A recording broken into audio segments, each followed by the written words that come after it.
बिहारी है, बिहार में कुछ नहीं, सब खत्म हो गया, सब पुल बहा दिया, सब पुल का पैसा खा गया। बिहार के प्रति लोगों का देश में हम जानते हैं कि नज़रिया बहुत गलत है, लेकिन जो नज़रिया ऐसे लोग हैं उनको एक बार बिहार में घूम के भी देखना चाहिए। रिकॉर्ड में यह बात है, आप अंग्रेजी में बोल रहे थे, ट्रांसलेट हो रहा था, उतना पढ़े लिखे हम नहीं हैं, लेकिन ट्रांसलेट हो रहा था कि भ्रष्ट लोगों के हाथ में पैसा दे दिया गया।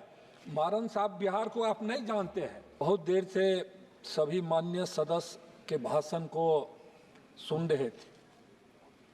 कांग्रेस आई कि श्रीमती शैलजा जी ने कहा कि यह बजट बिहार का बजट है और एक राज्य का उन्होंने नाम लिया। उसी तरह से एक सदस्य तृणमूल कांग्रेस के भी थे, उन्होंने भी कहा कि यह बिहार का बजट है और इसमें और कुछ नहीं है।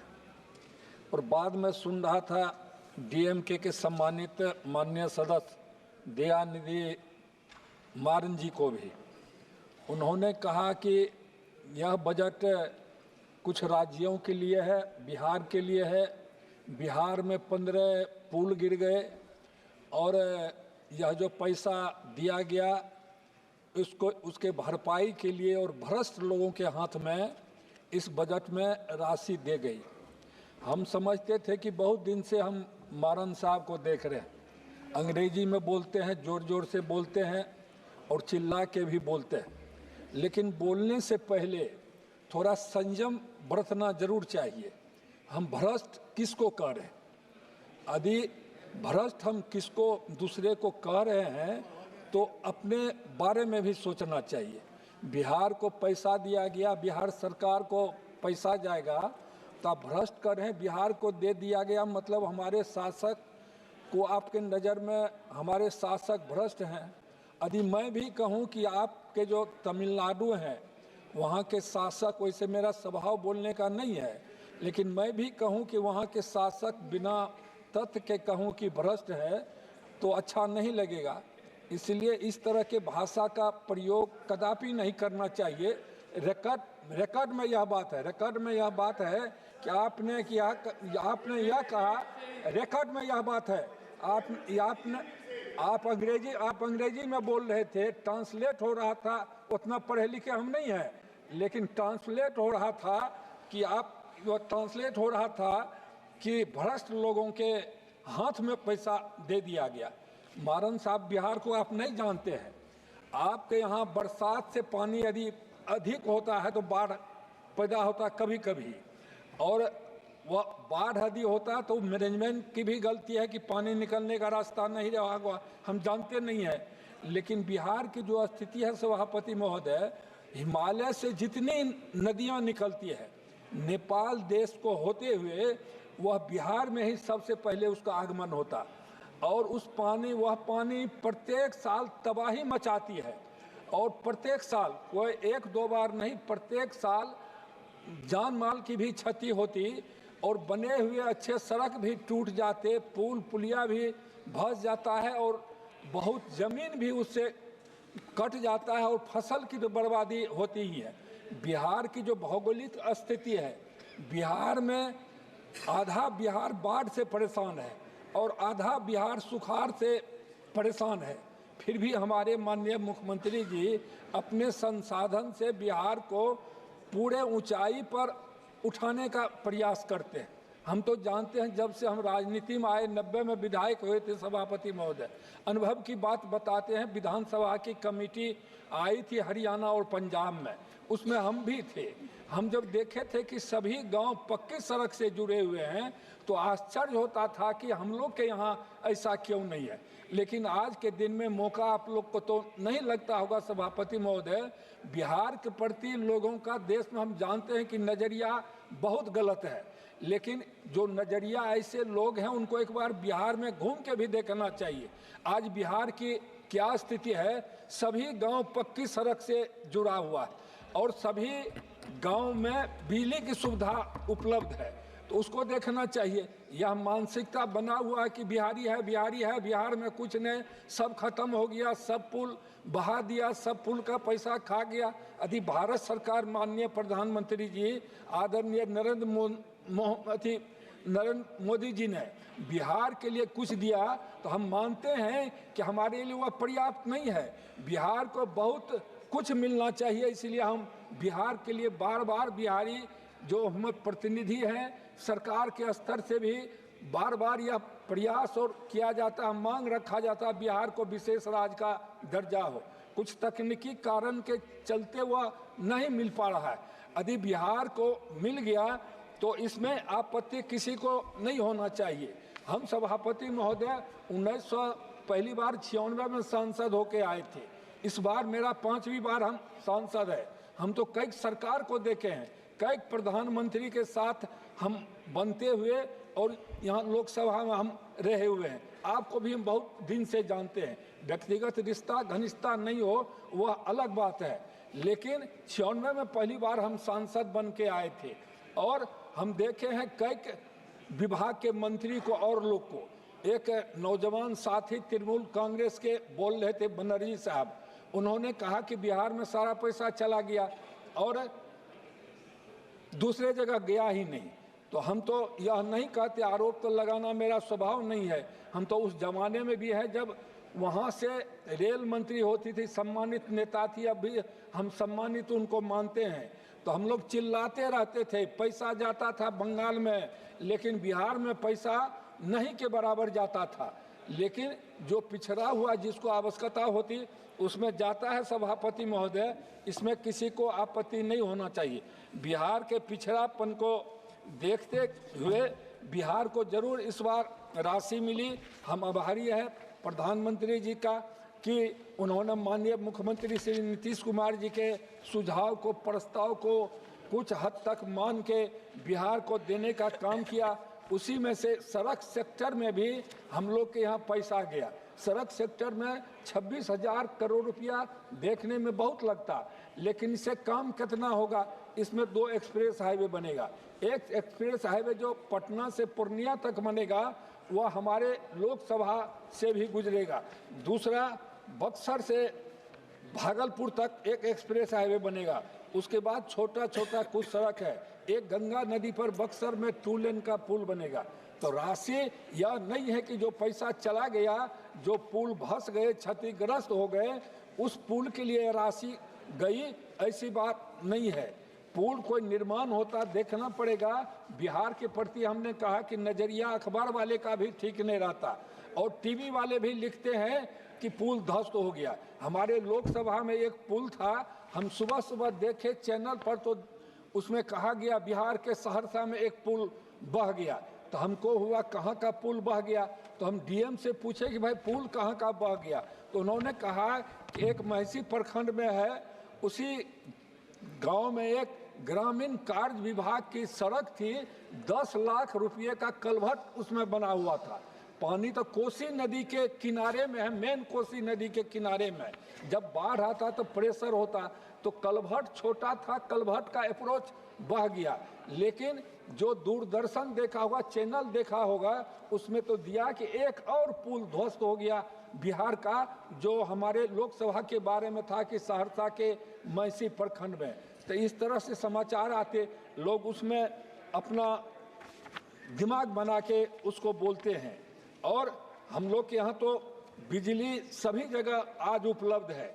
बिजली के लिए उतना षड्यंत्र नहीं है कि बिहार में बिजली का उत्पादन हो, उसी बिजली का उपयोग किया जाए। बिहार सरकार माननीय मुख्यमंत्री जी हर घर में बिजली दे रहे हैं, तो बाहर से भी बिजली खरीद के लेते हैं, सब घर में जाता। तो उसके लिए राशि दी गई, 21,400 करोड़ रुपया उसके लिए प्रावधान किया गया, जो पीरपैती में 1400 मेगावाट का विद्युत संयंत्र लगेगा। उसी के साथ साथ उस राशि में जो 1-2 हवाई अड्डा है और जो पहले से स्टेट गवर्नमेंट का हवाई अड्डा बना था, उसके जीर्णोद्धार के भी काम होंगे। और उसी में राजगीर में ग्रीन एयरपोर्ट होगा, भागलपुर में ग्रीन एयरपोर्ट होगा, और हमारे संसदीय में भी सहरसा में एक जो छोटा स्टेट गवर्नमेंट का एयरपोर्ट था उसका जीर्णोद्धार होगा। नहीं, भागलपुर का है वो, हम तो कहे ना भागलपुर में माननीय मुख्यमंत्री जी का जो प्रस्ताव आया था उसी सब के लिए ये राशि है, तो यह तो आवश्यकता थी, होना चाहिए, तो इसमें और लोगों को खुशी होना चाहिए, तो उसी से यह काम होगा। सिंचाई के लिए जो सिंचाई और बाढ़ उपशमन के लिए हमने पहले कहा कि बिहार तबाह रहता है बाढ़ से, और कोसी नदी खास करके कोसी नदी से तो परेशानी और बर्बाद लोग प्रत्येक साल होते हैं, तो कोसी मैचिंग अंतर्राष्ट्रीय लिंक के लिए और बैराज के लिए, नदी के प्रदूषण नवीकरण के लिए, सिंचाई के अन्य परियोजना के लिए भी माननीय प्रधानमंत्री जी ने 11,500 करोड़ रुपया दिया। तो हम उनके आभारी हैं कि उन्होंने माननीय मुख्यमंत्री जी के प्रस्ताव को माना। अभी तो प्रधानमंत्री सड़क योजना के भी बारे में बजट में वित्त मंत्री जी ने घोषणा की कि 25,000 ग्रामीण बसावट में हम सड़क बनाएंगे, तो उसमें बिहार में नहीं जाएगा बल्कि पूरे देश में PMGSY का सड़क जाएगा। तो सभी लोग को खुशी होनी चाहिए, और पर्यटन के दृष्टि से जो बिहार पिछड़ा हुआ था तो उसके विकास के लिए भी माननीय प्रधानमंत्री जी की कृपा हुई कि काशी विश्वनाथ मंदिर कॉरिडोर मॉडल के तरफ गया के विष्णुपद मंदिर और बोधगया के महाबोधि मंदिर के लिए भी उसमें राशि की व्यवस्था ये कराएंगे। और राजगीरों में हिंदू, बौद्धों और जैन के लिए अत्यधिक धार्मिक महत्व के जैन मंदिर परिसर में 20वें तीर्थकर मुनि सभ्रत का मंदिर प्राचीन है। सप्त ऋषि या 7 जलधाराएं मिलकर एक गर्म जल ब्रह्मकुंड राजगीर का समग्र विकास किया जाता निकलता है।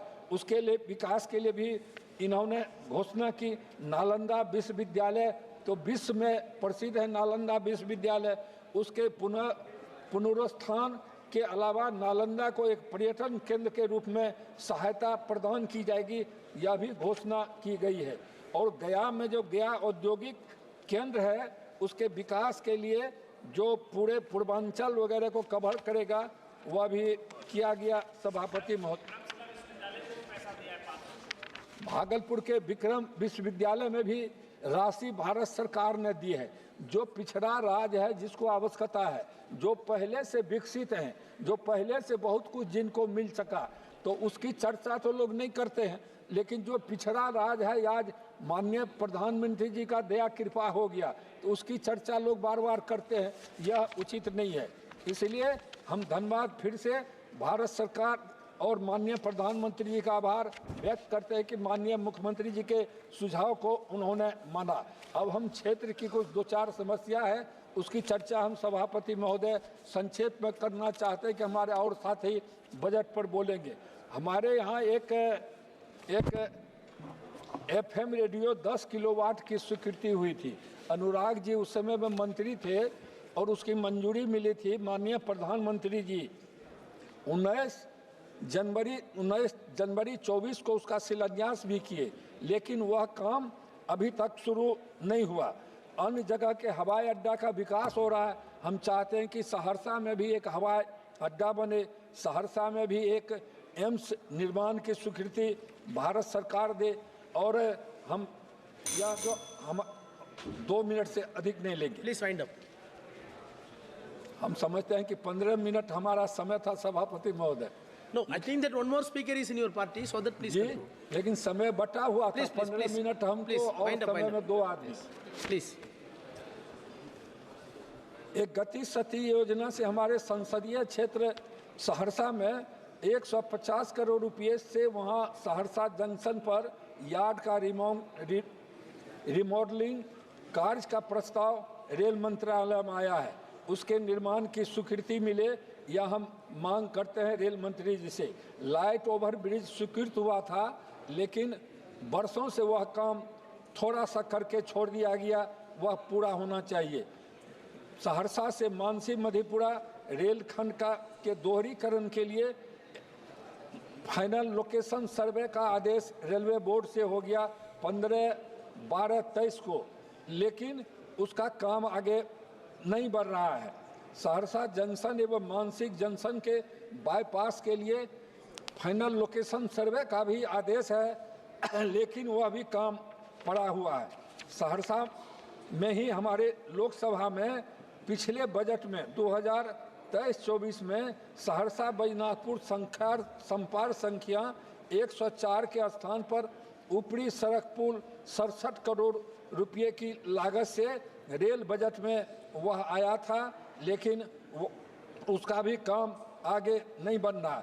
हम लोग का इलाके काफ़ी पिछड़ा हुआ इलाका है, कोसी का इलाका है, और देखते हैं अन्य जगह से राजधानी गाड़ी चलती और वंदे भारत गाड़ी चलती, लेकिन हमारा जो स्टेशन है वह पूर्व मध्य रेलवे का सहरसा जंक्शन काफ़ी आय देने वाला स्टेशन है।